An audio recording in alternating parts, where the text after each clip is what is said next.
Good morning students.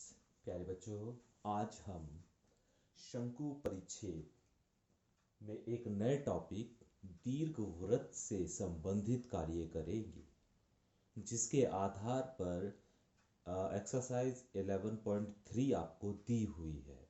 तो इसके भी थोड़ा सा ध्यान से समझिएगा कि क्या इसकी आकृति होती है और क्या इसके पॉइंट्स होते हैं। ठीक है, तो देखिए प्यारे बच्चों, ये एक दीर्घवृत्त की आकृति है, अंडे के आकार का, है ना, एक इलिप्स, इसे इंग्लिश में हम बोलते हैं इलिप्स, दीर्घवृत्त। ठीक है, ये एक्स एक्सिस होता है और ये वाई एक्सिस होता है। जैसे प्यारे बच्चों परवले में, है ना, तो ऐसा भी हम समझ सकते हैं कि दो परवले जुड़ जाते हैं तो ये दीर्घवृत्त बन जाता है। ठीक है, तो ये तो हो गया केंद्र, ओ बिंदु जो है वो तो हो गया केंद्र, जिसके निर्देशांक आपको पता ही है 0 0 होते हैं। ठीक है, अब अगर मैं इस परवलय की बात करूं तो इस परवलय में प्यारे बच्चों फोकस होता है ना। एक परवलय ये है तो एक फोकस इसमें होगा। तो दीर्घवृत्त में दो फोकस होते हैं, दो नाभियां होती हैं। इसलिए यहां पर नाभि के निर्देशांक नहीं बोलते हैं, बल्कि बोलते हैं नाभियों के निर्देशांक, क्योंकि यहां पर एक नहीं है बल्कि दो नाभियां हैं। तो इसलिए इसे हम नाभियां बोलते हैं, नाभि नहीं बोलते हैं। ठीक है, तो इसी तरह प्यारे बच्चों, ये आपको पिछले बार भी बताया था, है ना, शीर्ष होते हैं जिसे हम A1, और इस वाले शीर्ष को हम A2 से प्रदर्शित करते हैं। इसी तरह ये भी शीर्ष ही है जिसे हम B1 और जिसे हम B2 से प्रदर्शित कर रहे हैं। प्यारे बच्चों, यहां से इस शीर्ष तक की दूरी A होती है। केंद्र से शीर्ष तक की दूरी, जिसे हम वर्टेक्स भी बोल देते हैं ना इंग्लिश में, तो केंद्र से शीर्ष तक की दूरी a होती है। तो इसलिए इस A1 के जो निर्देशांक हो जाते हैं वो हो जाते हैं A0, और इस वाले वर्टेक्स यानी इस वाले शीर्ष के निर्देशांक क्या हो जाएंगे, क्योंकि जो दूरी यहां से यहां तक की है वही दूरी यहां से यहां तक की है। बस अंतर ये है, ये x की ऋणात्मक दिशा में है ना। तो इसलिए इसके निर्देशांक हो जाते हैं -a और 0। तो दीर्घवृत्त के शीर्ष के निर्देशांक हो जाते हैं A0 और -a0। इन्हें हम अलग अलग करके नहीं लिखते हैं, एक साथ लिख देते हैं। तो ये बन जाते हैं, शीर्ष के निर्देशांक हो जाते हैं ±a0। ठीक है, ±a0। तो शीर्ष के निर्देशांक आपको पता चल गए हैं। ठीक है, उसके बाद प्यारे बच्चों, ये दूरी यहां से यहां तक की c होती है। केंद्र से फोकस तक की दूरी यहां पर c होती है। तो आपको इसके निर्देशांक पता चल गए C0, और इसके निर्देशांक हो गए -C0, क्योंकि ये दूरी भी c होती है, लेकिन ये विपरीत दिशा में है, माइनस की दिशा में है, इसलिए ये माइनस का c और 0 होगा। तो नाभियों के निर्देशांक होते हैं ±C0, ±C0। और जब प्यारे बच्चों इस प्रकार के दीर्घवृत्त की बात करते हैं तो यहां पर C बराबर होता है AE। C बराबर होता है AE। E को हम उत्केंद्रता बोलते हैं। ठीक है, तो अभी हमने क्या सीखा, शीर्ष के निर्देशांक हमें पता चल गए हैं ±a0।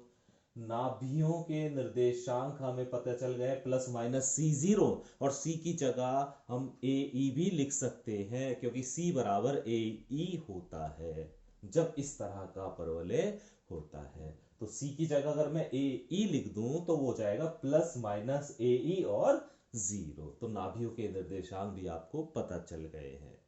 ठीक है, अभी देखिए, ये दूरी आपको पता है A है, ये दूरी पता है आपको A है। तो यहां से यहां तक की जो दूरी है वो क्या हो गई, 2a हो गई। और इस अक्ष को हम दीर्घ अक्ष बोलते हैं, क्योंकि ये बड़ा अक्ष है ना, ज्यादा अक्ष है एक्स अक्ष पर, है ना। परवलय इस तरह से इसके शीर्ष है, एक्स अक्ष पर शीर्ष है, तो ये दीर्घ अक्ष कहलाता है। A2 से A1 तक की जो दूरी है वो दीर्घ अक्ष कहलाता है, ठीक है। तो दीर्घ अक्ष की जो दूरी होती है या लंबाई होती है वो 2a होती है। दीर्घ अक्ष की लंबाई 2a होती है, ठीक है। ये दूरी मान लिया b है, तो यहाँ b1 के निर्देशांक क्या हो जाएंगे, 0 और b हो जाएगा। इसी तरह यहाँ b2 के निर्देशांक माइनस सॉरी 0 और माइनस का b हो जाएगा, क्योंकि ये दूरी b है तो ये भी दूरी b है ना। तो b1 के निर्देशांक 0b और b2 के निर्देशांक 0 माइनस b, ठीक है। यहां से यहां तक की दूरी b है और यहां से यहां तक की दूरी भी b है, तो कुल लंबाई कितनी हो गई प्यारे बच्चों, 2b हो गई। और इसे हम बोलते हैं लघु अक्ष, इसे बोलते हैं हम लघु अक्ष, ठीक है, यानी माइनर। ये होता है मेजर एक्सिस, इंग्लिश में इसे बोलते हैं मेजर एक्सिस यानी दीर्घ अक्ष, और इसे बोलते हैं माइनर एक्सिस यानी लघु अक्ष, और इसकी लंबाई होती है 2b। देख लो यहां से यहां तक b और यहां से यहां तक b, तो कुल लंबाई कितनी हो गई, 2b। तो लघु अक्ष की लंबाई होती है 2b, ठीक है। अभी इसके बाद अगर मैं यहां से एक रेखा खींच दूं, नाभि लंब के बारे में आपने पढ़ा था ना पिछले बार, तो अगर मैं ये रेखा खींच दूं यहां से जो फोकस से होती हुई जा रही है, तो इस नाभि लंब की लंबाई क्या होगी, वहां पर आपने 4a पढ़ी थी, लेकिन यहां पर जो नाभि लंब है उसकी जो लंबाई होगी वो होगी 2b² बटे a, 2b² बटे a, ठीक है।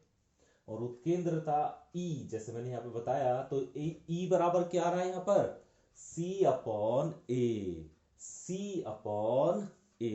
उत्केंद्रता E बराबर होता है C/A, ठीक है। और एक संबंध ये होता है प्यारे बच्चों, देखो ये तो आपकी पता ही, आपको ये दूरी A है, यहां से यहां तक की दूरी B है, और ये दूरी C है, तो इन तीनों में एक संबंध होता है, A, B और C में एक संबंध होता है कि A² बराबर होता है B² plus C², B² plus C², ये संबंध आपको ध्यान रखना है, ठीक है। तो यहां पर हम C की वैल्यू यहां से निकाल कर रख सकते हैं, ठीक है। तो ये इस प्रकार का दीर्घवृत्त है जिसका आपको चित्र समझ में आ गया होगा, जिसमें दो फोकस होते हैं, है ना, दो शीर्ष होते हैं, एक तो ये वाला शीर्ष और एक ये वाला शीर्ष, ठीक है। लेकिन अभी हमारा जो मेन जो है वो ये वाले शीर्ष के बारे में हम बात कर रहे हैं, जिसके निर्देशांक प्लस माइनस a और 0 होते हैं, ठीक है। उसके बाद दीर्घ अक्ष की लंबाई, ये दीर्घ अक्ष होता है, यहां से यहां तक शीर्ष से शीर्ष तक की दूरी दीर्घ अक्ष होता है, इसकी लंबाई होती है 2a। और ये लघु अक्ष होता है, इसकी लंबाई होती है 2b। और ये नाभि लंब है, अगर मैं नाभि से एक लाइन खींच दूं इस तरह, तो ये नाभि लंब होगा, और इस नाभि लंब की लंबाई होती है 2b² a, और उत्केंद्रता E बराबर होती है C/A, है ना। और इस प्रकार का जो दीर्घवृत्त होता है प्यारे बच्चों, उसका समीकरण होता है x² प्लस y² बराबर 1। यहां पर ध्यान रखने वाली बात है कि ये A² बड़ा होगा B² से, A² की वैल्यू बड़ी होगी B² की वैल्यू से। यदि A² B² से बड़ा है तो प्यारे बच्चों ये वाला दीर्घवृत्त होगा, और ये वाले बिंदु इसमें काम आएंगे। क्वेश्चन को करने के लिए इन बिंदुओं का हमें प्रयोग करना होगा। यदि ये कंडीशन है, आपको समीकरण देखकर पहचानना है कि उसमें A² बड़ा है B² से या नहीं। अगर ए स्क्वायर बी स्क्वायर से बड़ा है तो आप समझ जाइए कि इस प्रकार का दीर्घवृत्त होगा, और ये जो भी बिंदु आपको बताए गए हैं वो उस क्वेश्चंस को हल करने में आपकी मदद करेंगे।